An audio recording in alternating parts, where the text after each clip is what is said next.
नमस्कार. नवरात्रीमध्ये जसं घटस्थापनाला महत्त्व आहे, जितकं घटस्थापनाला महत्त्व आहे, तितकंच कन्यापूजनाला देखील महत्त्व आहे. तर आज या व्हिडिओमध्ये आपण चैत्र नवरात्रीमध्ये कन्यापूजन कशाप्रकारे करावं, किती कन्या पूजाव्यात आणि किती कन्यांना जीव घालावं, त्यांचं पूजन कसं करावं, याची संपूर्ण माहिती या व्हिडिओमध्ये तुम्हाला मिळणार आहे. तर व्हिडिओ शेवटपर्यंत नक्कीच पहा. नवरात्रीच्या 9 दिवसात माँ दुर्गेच्या विविध रूपाची पूजा केली जाते. त्याचबरोबर नवरात्रीमध्ये कन्यापूजनाला सुद्धा खूप मान आणि खूप विशेष महत्त्व आहे. या पूजेला लक्ष्मीचं रूप मानलं जातं. कन्यापूजन हे सहसा नवरात्रीच्या अष्टमी आणि नवमी तिथीला केलं जातं, म्हणजे शेवटच्या राहिलेल्या 2 दिवसामध्ये. तर काही जण नवरात्रीच्या इतर दिवशीही हे कन्यापूजन करतात, पण शक्यतो कन्यापूजन हे नवरात्रीच्या अष्टमी आणि नवमीलाच केलं जातं.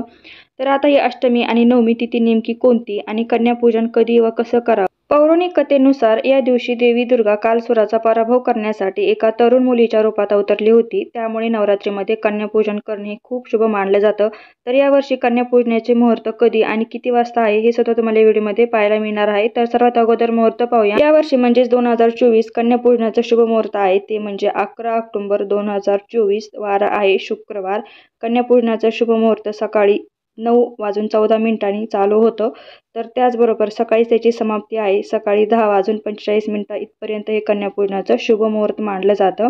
आता सर्वात अगोदर तुम्हाला मुहूर्त सांगितलं. आता आहे कन्यापूजन कसं करायचं आणि किती मुली कन्यापूजनासाठी बोलवायच्या.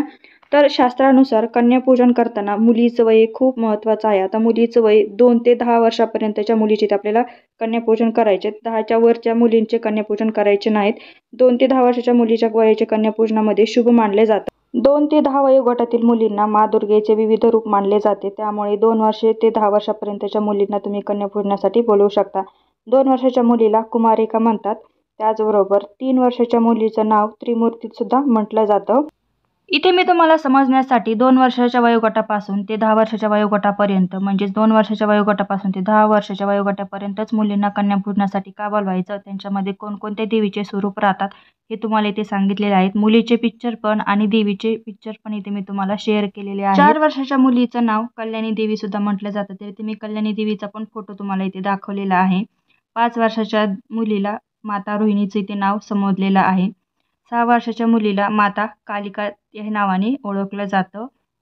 7 वर्षाच्या मुलीला माता चंडिका देखील इथे म्हटलं जातं. राहिली 8 वर्षाची मुलगी, तर 8 वर्षाच्या मुलीला देवी शांभवी या नावाने ओळखलं जातं.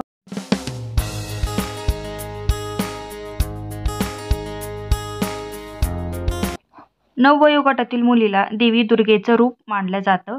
आता राहिली शेवटची, ती म्हणजे 10व्या गटातील मुलगी, म्हणजे 10व्या वयोगटातील, ती म्हणजे देवी सुभद्रा या नावाने तिला ओळखलं जातं. तर हे होते 2 वयोगटापासून ते 10 वयोगटापर्यंतचे मुलींना कोणकोणत्या नावाने देवीच्या रूपामध्ये संबोधलं जातं किंवा मानलं जातं. तर अशा प्रकारे तुम्ही 2 ते 10 वयोगटातील मुलींना कन्यापूजनासाठी बोलवू शकता. तर आता पाहूया मुलींना कन्यापूजन कसे करावे.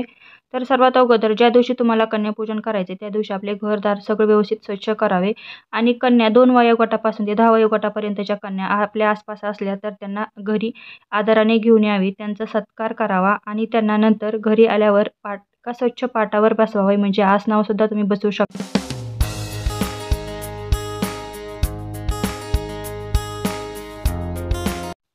यानंतर एका ताटामध्ये त्यांचे पाय ठेवून त्यांना स्वच्छ पाण्याने त्यांचे पाय धुवून घ्यायचे. स्वच्छ पाण्याने पाय धुतल्यानंतर त्यांचे एका स्वच्छ कपड्याने परत पाय पुसून घ्यायचे आणि नंतर त्यांच्या पायाला हळदी कुंकू लावून घ्यायचं. हळदी कुंकू लावल्यानंतर अक्षदा आणि फुलं सुद्धा अर्पण करायची. त्याचबरोबर त्यांच्या पायाला हळदी कुंकू लावल्यानंतर स्वतःच्या कपाळाला सुद्धा हळदी कुंकू लावून घ्यायचं.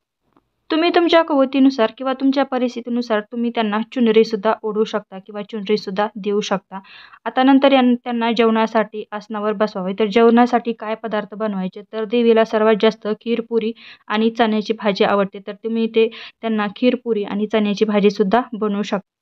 अशा प्रकारे तुम्ही त्यांना जेवण देऊ शकता. जेवण झाल्यानंतर तुम्ही जेवणानंतर त्यांना दक्षिणा म्हणून फळं, पैसे किंवा तुम्ही तुमच्या कुवतीनुसार त्यांना वही, पेन, काही तुम्हाला जे द्यावंसं वाटेल ते तुम्ही देऊ शकता. अशा प्रकारे तुम्ही आदरास्थित कन्यापूजन केले तर त्याची फलप्राप्तीसुद्धा तुम्हाला लवकरच होते आणि देवी आईसुद्धा तुमच्यावर लवकरच प्रसन्न होते. कन्यापूजन केल्याने दुर्गा माता प्रसन्न होते, त्याचबरोबर स्वतःच्या भक्तांना त्यांचे सर्व दुःख दूर करते अशी मान्यता आहे.